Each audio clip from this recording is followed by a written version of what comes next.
I've talked about it on here before where like I showed a video that I did not pre-screen and there were naked peens right off the bat, just flailing in the wind.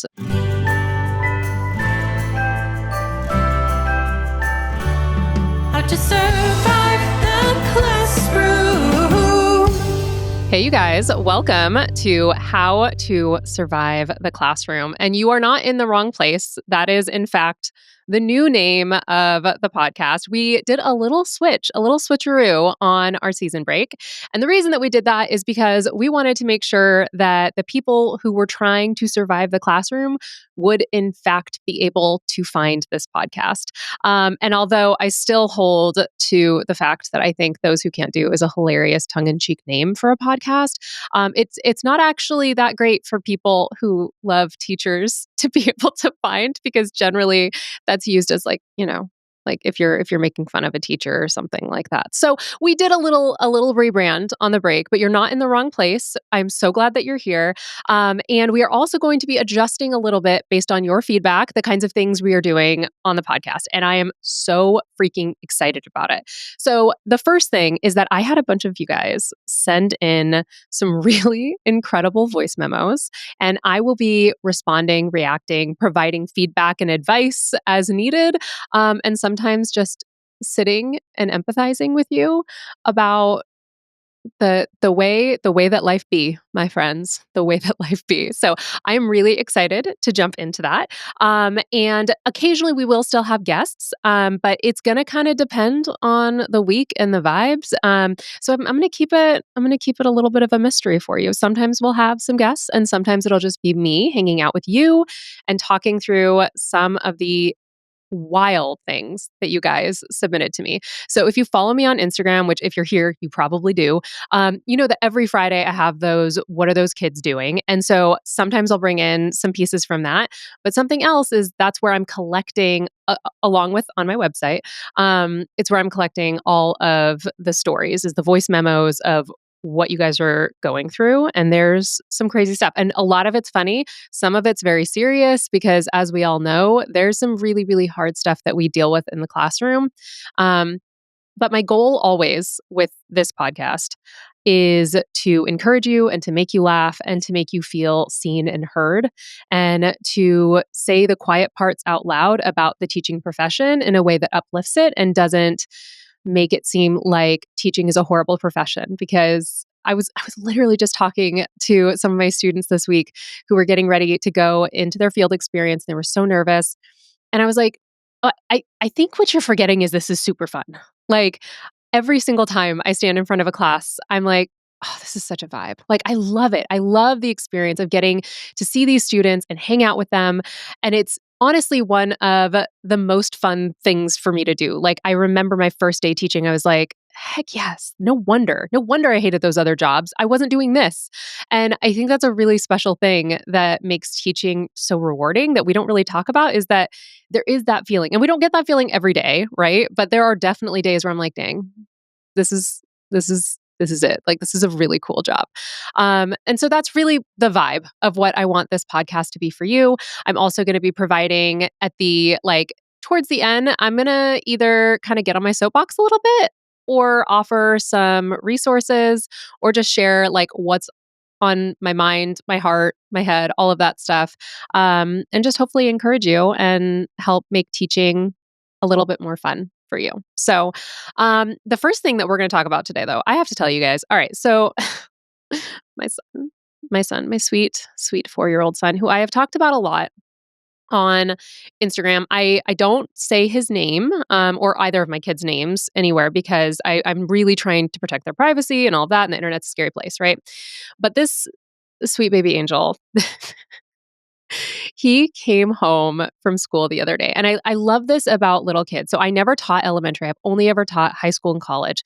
And I feel like the biggest difference between teaching elementary and teaching like secondary, middle school, and high school is the level of malice kids have when they say things that are mean, right? Because if you're talking to, and I mean, sure, there's like some children of the corn kids out there that are going to be an absolute nightmare. But for the most part, like kindergartners, like they're not trying to be mean when they're talking to you. For the most part, they're just calling it as they see it, like acknowledging things that they're like, yeah, this is literal facts. So he came home from school and he told me that at recess, he told two of the teachers that they have the same bellies and the same nipples. And I was like, sorry, son, child of mine. And my husband is sitting there with me and we both sometimes when my kid says stuff like this, have to like physically like do one of the turnaways and then our shoulders just shake because we're like, oh my God, that conversation. Imagine sitting there.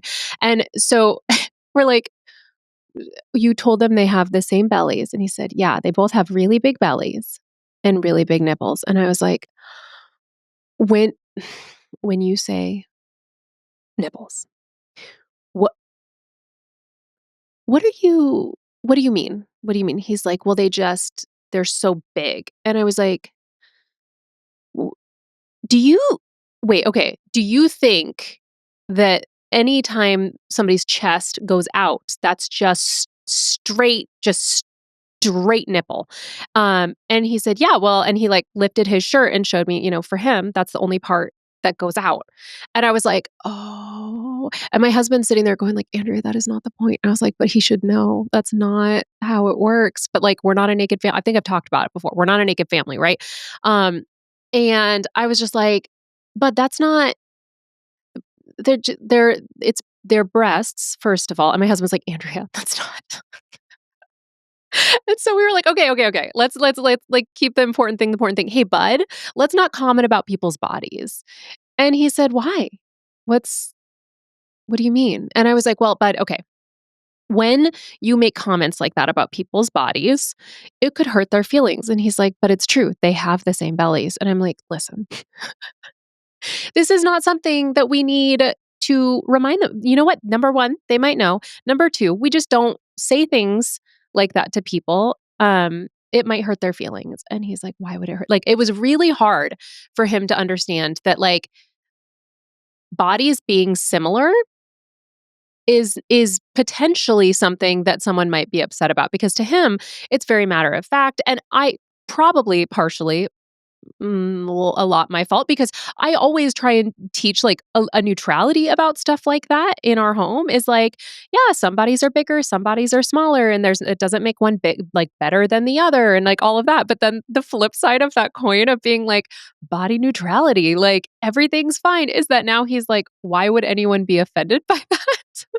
And I'm like, oh, I see now that like there's unintended consequences here of like, wait, no, it's good for him to think that there's nothing wrong with it, but also just making comments on people's body is not a great choice. And my son in general has, let's say, a history of making comments about stuff like this. We again, and I've talked about this too, where I like have been very open with him about like the way that bodies work, and he like we haven't had like a sex talk with him or anything like that. He's 4. But I do tell him where babies come from and where they come out of and all of that. And so randomly, he will make comments like that where he'll just be like, "Yep," and then I came right out of your vagina, and I was like, yes, you did. My husband's like, "So help me. If he tells that story out and about," and I'm like, "But it's a factual story." But his teacher, who I am very much in frequent contact with now, she will tell me all the time. She'll be like, "Andrea, let me tell you what he said today." I'm like, "Great. Can't wait."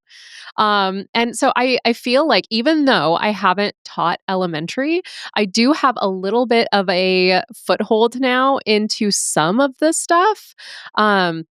Because I'm dealing with him. And it's so funny because between my son and my daughter, like my son is just like the typical second child, full of shenanigans. And my daughter's very responsible, very stressed about his misbehavior every time because they go to the same school together.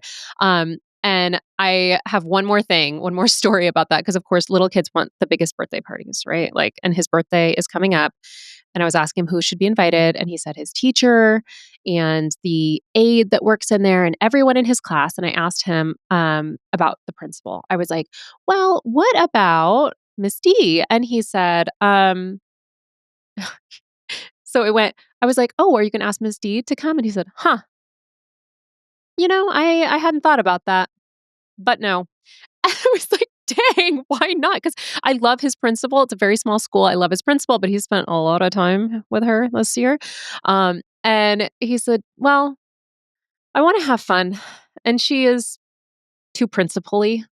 And I was like, that's not very nice. But also I do kind of get it. I feel like there's many of us that have experienced principals that are a little bit too principally to invite to our parties. I still might bring her anyways because I love her and she puts in the Lord's work with our boy. But yeah, so for you elementary teachers out there, I love you so much. Thank you for just being there and not judging too harshly when kids come in with stories because my son, I'm sure that the way that things trickle into the classroom of what he says versus what is reality, I can only imagine. So, but now what I would really, really like is to get into some of the stuff that you guys sent me. So we are going to listen to the first voice memo that you guys sent me. Okay, it's my first year teaching, and I have a group of seniors, and I'm teaching English. And we were going to watch a documentary. They had to rhetorically analyze the documentary, and the class picked the documentary Bully about bullying in school. I had my husband download it for me, so because I couldn't find it streaming anywhere. And when I went to go play it for my class, it started off kind of weird. There was like Brad Renfro was in it, and so I was looking at it more closely, trying to figure out what was going on. And before my brain could make the connection about what was happening, Brad Renfro's character picks up the phone and says, I want you to suck my big fat dick. And in that moment, I realized that my husband had accidentally downloaded the movie Bully about a high schooler who kills some of his friends or his friends kill him. And that was the movie that I put on in front of everybody. And then later in the day, a kid came up to me and said, what happened in your class? Some kid just tweeted about it. Everybody kind of knew me as the teacher who let that happen. Oh, oh my god. So the levels on that one actually crack me up because number one, like we as teachers break so many copyright laws on the behest of our students. And technically, we are allowed, there's like it's like public use or something. This was what I definitely didn't do over the pandemic was there's a lot of like copyright laws about different books and films and stuff like that, where you can get like as an educator, you can use it as long as it's for educational purposes. But then you have district policies that stop you from being able to access some of those. And so I remember there were times where we would have to ask our students how to get around a firewall in order to access a documentary that we thought would be useful for the classroom. And that one that you watched was a choice. Maybe that's why it was a little bit hard to get access to. I've never heard of either of those. Number one, thank God it was seniors, because I'm sure had that been freshmen, you would have likely the next 3 years would have been a lot more brutal for you. At least with it being seniors, like they were gone. And my first year teaching high school, I taught seniors, and so like they were pretty much immediately gone. Other than I taught journalism, which was also like high school from freshmen to seniors. Um, but yeah, that situation I've talked about it on here before, where like I showed a video that I did not pre-screen, and there were naked peens right off the bat, just flailing in the wind. We watched Much Ado About Nothing, which also was rated, I think, PG-13, but it was the 90s PG-13, which is what gets teachers. Listen, I think there needs to be something out there that establishes that, like, hey, teachers, because we know that you're probably going to want to show this rendition of fill in the blank adapted novel. This is a 90s PG-13, so there's the nakeds are there and there's a lot of it. And so we just want to let you know that it's not a real PG-13. Don't show this to your freshmen or your 8th graders, right? Because how many of us have gotten absolutely brutalized by that.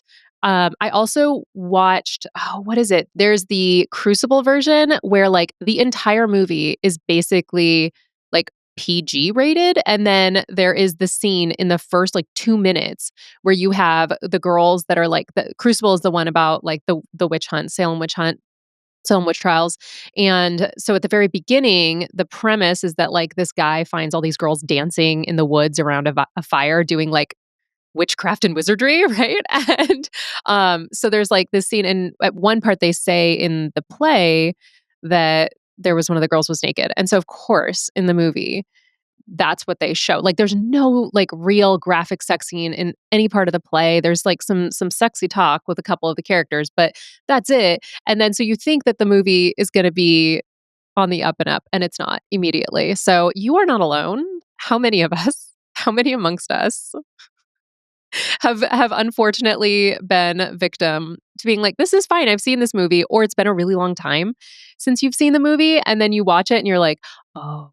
I had that happen when I was actually a kid. My parents showed me Airplane.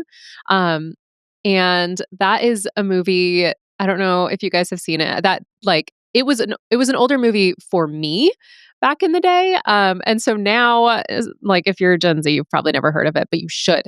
It is excellent cinema. Don't watch it with your kids. I was like 8 years old, I think, when I watched it. And there is a scene in that movie where there's just a random topless woman who runs across the front of the screen for no reason. Like it's there to be like, what an insane thing. Why is there a topless woman running across the screen? And my parents had completely forgotten about it. And my parents are very, very like conservative when it comes to their entertainment choices and stuff like that. And they hadn't seen it since they were like much younger. So I feel like as like a parent, we experience stuff like that too, where we're like, ugh, like, oh, I forgot about that. So I would love to have you guys submit different movies that you've accidentally shown your classes, because I think that would be absolutely incredible, is just to hear about what different movies you guys have accidentally shown, or scenes that you thought you were going to be able to skip through. I know I've heard from so many people that were like, let me show this video real quick. And then they would try and fast forward, but instead they paused on like a really unfortunate spot of like, usually it's a woman who's topless or like a sex scene or like something else like that you're trying to skip, and then it's just does not happen. So yeah, I feel you. I'm so sorry that happened, and I really hope that you didn't get in major trouble for that, because I'm sure that you like jumped on to the fast forward button or stop button as soon as that happened. I had that actually, now that we're talking about this, I thought it would be really fun because my son likes movies that are a little bit spooky.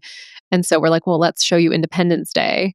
And I forgot that like Will Smith's character, the girl that he's like engaged to, like that she's a dancer, an exotic dancer. And there is a scene that like, and it's so quick. It's like 15 seconds of her doing some exotic dancing. But I didn't want to have to explain to my 4 and 6 year olds, like, that's sometimes that's what ladies do, you know? So I was like, let's just maybe skip this part. But it was one of those where you jump for the remote. So we've all been there. And I'm so sorry that happened. But what a gift it is to us that you had to go through that. So, okay, let's listen to the second thing that has been sent in for us. Recently found out that two of my students that are in the same class both are cutting hair as a quote unquote business. And they're doing it in, one of them's doing it in the boys' restrooms. So his clippers just got confiscated. One of them has an Instagram page where he posts all his haircuts, and he's sort of legit. I mean, as legit as a unlicensed barber can be. Um, but the other one just wanted to be like the kid that posts all of his haircuts, and so he was doing it in the bathroom. And the clippers got taken first, and then when I found out that the other kid was, doing hair on the side, I then started like a turf war between the two, and I've just been perpetuating that the past few weeks. So anytime we bring up anything, oh, is it because Christian is trying to get your business? Is that why you're upset with him? And just trying to instigate as much as possible. I absolutely love that. Number one, I love the entrepreneurship. And as a parent, if my kid came home with a haircut he paid for himself, amazing. Amazing. I'm loving that. I had a few students that were entrepreneurs like that, but I don't think haircutting was like one of the ones. I do wonder if there's not that there's a couple of TikTokers that will like go and do haircuts for people that are like down on their luck or experiencing homelessness or something like that.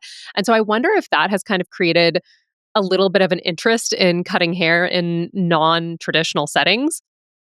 And I don't know if this was the same for you guys, but like every haircut I got until probably I was like 17 or 18 was in my kitchen at home. My mom was not going to pay for me to go and get my haircut professionally. I'm sure she'll email and be like, "Andrea, we did when you were 16." I'm sure she's talking to me right now saying that. But I am like my memory, and even if we did go somewhere, it was like probably Supercuts. Like my mom was not the one to be, because you always have those friends, like those girls that were like in Hollister, and they would like show up with their like freshly, like perfectly coiffed hair and all of that, and their mom spent like $300 on their teenager's hair and all that. Not over here. Nope, nope. It was either going to be at the kitchen table, or I was going to pay for it, or it was going to be at like Supercuts. And those people, bless them, but they're, I feel like, still in training. And so I was like, "Can you give me the Rachel haircut?" And it was not that. I'll have to take a look and see if I can dig up some old pictures of what my hair looked like.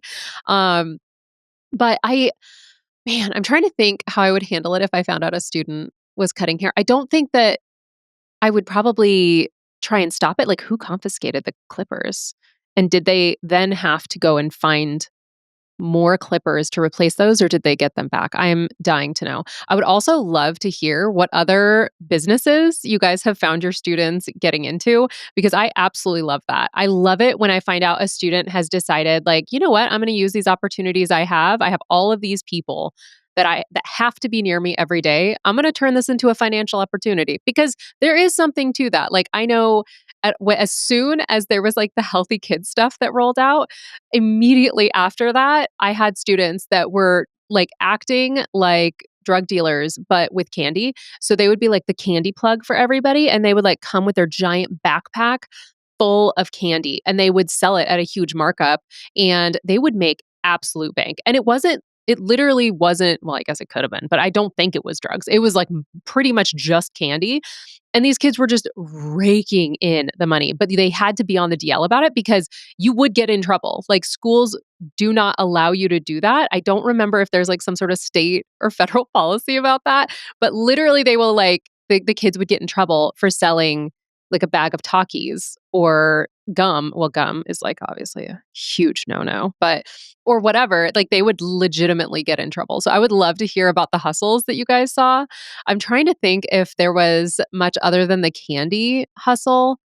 I had, man, I feel like that was the main one. Or when I was teaching in California, and there was this thing that they would do every spring, where I can't, there's like a special name for it, but they are eggs that are filled with confetti. And it's a really big thing in like in like that area and that culture, and in the Mexican culture, to have those eggs. Can't remember what they're called, but the students would, like, a kid would bring like a massive pack, and he would sell them to kids for like $2 or $3 a pop. And I hated those confetti eggs because they made a huge mess, but those kids were hustling. They were making money. So yeah, it is kind of funny how kids will like find opportunities for entrepreneurship. And I love that you, instead of being like, "Don't do that," you just like make it worse. You're like, how can I instigate this? I feel like maybe I could make more drama. And sometimes that's just what we got to do. I feel like that's part of the joy of teaching.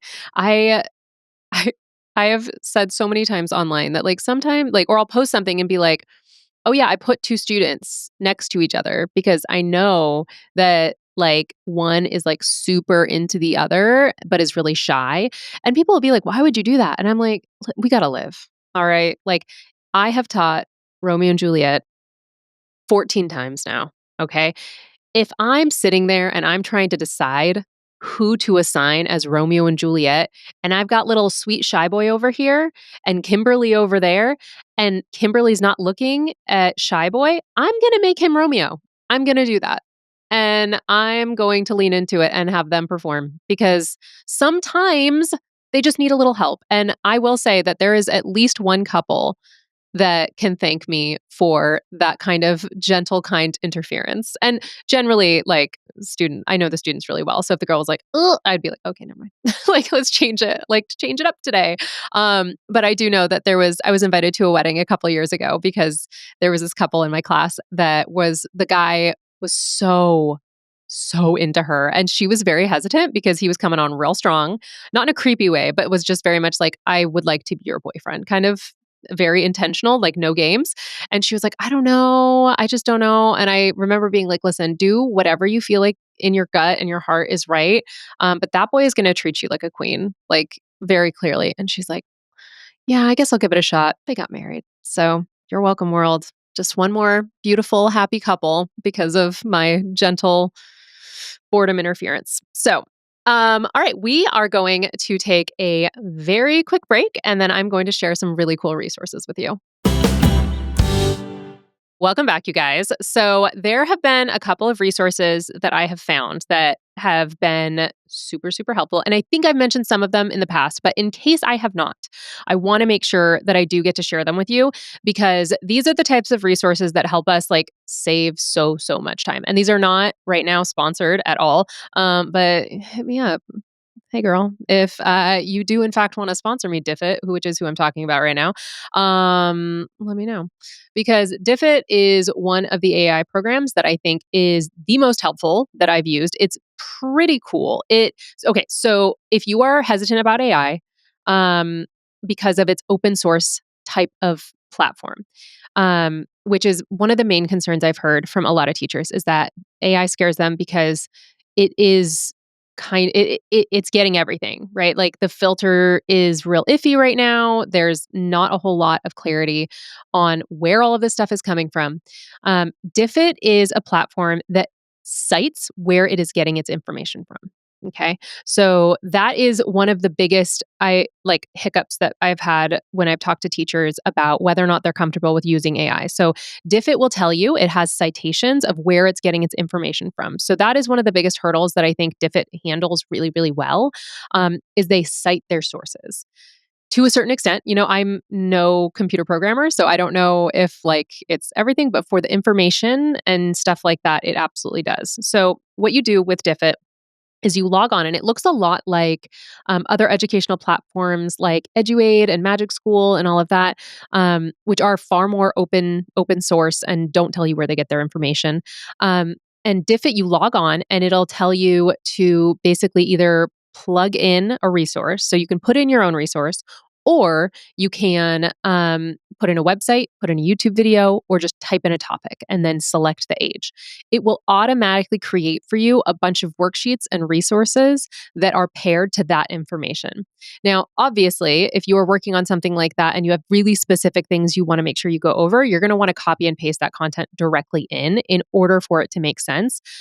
But it is a really good place to start, especially like I think about this of what it was like when I was a first year teacher.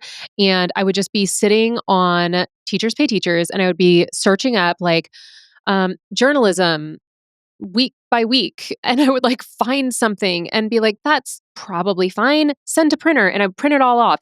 And it would maybe be aligned. And, Teachers Pay Teachers has also gotten more tailored where you can like pick the state standards and stuff like that. But it has been so impressive to me seeing my students who, were going through all of these different ways to study how to teach kids different things and different ways that we can appeal the different intelligences and all of that kind of stuff. And the really cool thing with Diffit is it's aligned to a lot of the research-based stuff, which is one of the other concerns people have about Teachers Pay Teachers, is that you don't really know if there's any research backing for a lot of that. I think when I had Joe Dombrowski on, he was like talking about Teachers Pay Teachers and why he had such issue with it, was like, hey, like there's no research saying that this is solid stuff. Diffit uses teaching strategies and creates activities that are research-based out of the data that you ask it to create it from. So you could be like, hey, tell me about Romeo and Juliet. All of my examples are going to be English. I'm sorry. If I tried to do math, it would make math teachers upset because I'd break it. And so we're just going to go with English because that's where I am. So it'd be like Romeo and Juliet, create resources. And then it would automatically create a bunch of different things like edu protocols, for those of you who are familiar with those, which are like just different types of frameworks. And all of these different things that normally, if you were to do this on your own, would take hours. Easily, it would take hours. It would take hours to find the resources, compile them, put them into worksheets, all of that. This takes 2 minutes and it's free. I think they do have a paid version, but everything I've used it for has been free. So Diffit is the number one one that I am loving right now.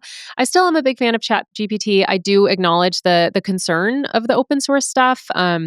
But it's something I'm still kind of wrestling with and trying to figure out how I feel about it. But Diffit is one that I do recommend to all of my college students who are working through all of their stuff. So definitely check that out, Diffit.com. And again, this is not sponsored. I am just sharing something that I have found to be really helpful and that not a lot of people know about yet, but was shared with me by one of my colleagues at the university. And I do want to do a little brag about Indiana State, where I work, because I found out this week. So, as we all know, everybody knows that special education teachers, we need more of them. I recently was talking to one of my students who has decided to not continue on in the program, about like how hard that job is. Like, and that wasn't, that conversation came after the decision had been made that the student wasn't going to continue. But it is such a difficult job because you have all the teaching stuff and then you also have all the IEP paperwork, meetings, all of that kind of stuff, and so much more parent interaction than you would in a standard classroom. And something really cool that Indiana State is doing right now that I was so hyped about was they're taking all the special education teachers and they have to go to a simulation lab where they have people that are actors that are acting out being a parent at an IEP meeting and combative parents. And so they have to navigate doing an IEP meeting with a person they don't know who's acting like a parent going like, there's nothing wrong with my kid. What do you mean? And like kind of simulating what in reality some teachers will have to deal with, right? And so I was really, really excited by that like there are programs out there that are really, really trying to meet the needs of what our classrooms really need right now. And I nerded out so hard when I found out about that. But I have one more thing. I'm going to absolutely beg you guys to share these with me because this summer, so one of the guys that I work with here at the university, he holds a superintendent seminar every summer. And he came to me and he's like, hey, I need someone who's willing to come and talk to these superintendents and not pull any punches because people are afraid of superintendents because they're everybody's boss, right? And I would love it if they could hear from you what no one else is willing to say to their face. And I was like, put me in, coach. Like, let me at him. I am so excited about this. And I'm like, okay, Andrea, like, you gotta, like, because I have to be a professional, right? I have to be a professional. But it is kind of funny given a lot of my recent videos where I'm just like making fun of this district people coming in and like basically ruining the vibes for everyone when they show up. And my own personal story that I've talked about several times about my superintendent experience early on in my career. I I'm very excited about this, but I want your guys' insight because I know what I feel like teachers need from superintendents in my personal experiences. But I also know that my personal experiences are not everyone's. And so, what I was asked to present, and I get to talk to them for about like an hour and a half, is they need to know number one, how they are perceived. It's just going to be an hour of me bullying them, how they're perceived, like actionable things that they potentially could do for their teachers. In ways they could be supportive, right? So I want to hear from you guys all of that because I have a list that I'm very excited to share with them. But I do kind of wonder if there are things that I'm missing, and maybe some of you guys have had really incredible superintendents, and you could share what it was that those superintendents did that made them really incredible. Because I guess I don't need to make them cry right off the bat. Like, it kind of be a little bit of a bonus for me if they cried at some point, but it doesn't need to be immediate. So if I also have nice things to say, that would be great too. I just do feel like a lot of times, a lot of the stress and pressure that teachers face comes from the district. And often the superintendent is the person leading a lot of those things. And so in my experience, some of the most difficult parts of my job that did not directly help students, but caused me a lot of stress came from district stuff. And so I would love to hear what you guys have to say about that. So please let me know. And also let me know how you guys feel about this new format, if you are loving it. And do not forget, if you have a story of something that you have gone through in your teaching career or this week, I would love to hear about it. You can always submit it on podcasterandrea.com. We have a little thing that I think it says like leave a voicemail. So you can hit that and leave a voicemail. As you heard, like we don't have people's names associated with it or anything like that. So, I mean, I can't guarantee that no one's going to recognize your voice, but it's probably fine. I don't know. If you have suggestions about maybe a guest that I should bring on to listen to these stories with me, let me know. I would love to hear about it. And there's a lot of ways that you can reach out and let us know. You can email me, Andrea@human-content.com, or at Educator Andrea on Instagram or TikTok or Facebook or YouTube. Or you can contact the whole Human Content Podcast family on Instagram and TikTok at Human Content Pods. And thank you so much to those of you guys who have left amazing reviews. Obviously, since we are relaunching, we don't have any brand new ones on this because this is it. This is your chance. This is your moment to talk about the new format and do it in a public forum that I will shout out publicly. Even, hopefully because you're saying nice things. Maybe it'll just be 25 minutes of me crying because you hurt my feelings. We'll have to see. I haven't seen your comment yet. So feel free to leave that comment, but please say nice things and give us a 5-star review because that would be wonderful. Thank you. And if you want to watch these full video episodes and try and see how much this moves, those of you who are just listening, there is a sound tile that sits behind me that regularly falls off. And if you're paying attention, you will notice it is either slightly higher, slightly lower, different color slightly, because I have to move it. It keeps falling off the wall. Only this one. This is it. And if you're not on YouTube, you're never going to know. Okay? You're only going to hear my voice. You're not going to know. I do believe it fell on my head when we were doing our bonus Patreon episode, or right before we did. It was a real danger. So if you're not on YouTube, you can't see that. And that's just too bad. Also, speaking of Patreon, you should join the Patreon. We are reading Crescent City, or we're reading Crescent City, because by the time this releases, we'll probably be done with that. But Denver and I are going through and having the best time talking about books with the patrons. So please join. You get extra episodes of the two of us chit-chatting about books, and also the access to the patron feed with updates and all of that stuff. So definitely join the Patreon as well. Thank you so much for listening. I'm your host, Andrea Forcum. Our executive producers are Andrea Forcum, Aaron Corney, Rob Goldman, and Shanti Brooke. Our editor is Andrew Sims. Our engineer is Jason Portizo. Our music is by Omer Benzvi. Our recording location is Indiana State by College of Education. To learn more about our How to Survive the Classrooms, it's the first time we did that. Felt good. Program disclaimer and ethics policy and submission, verification and licensing terms, you can go to podcasterandrea.com. How to Survive the Classroom is a Human Content production. How to survive the classroom. Thank you so much for watching. Want more of How to Survive the Classroom? You can watch more episodes right now. Just click on that little box over there. You see it? And if you haven't yet, please subscribe. Okay, bye.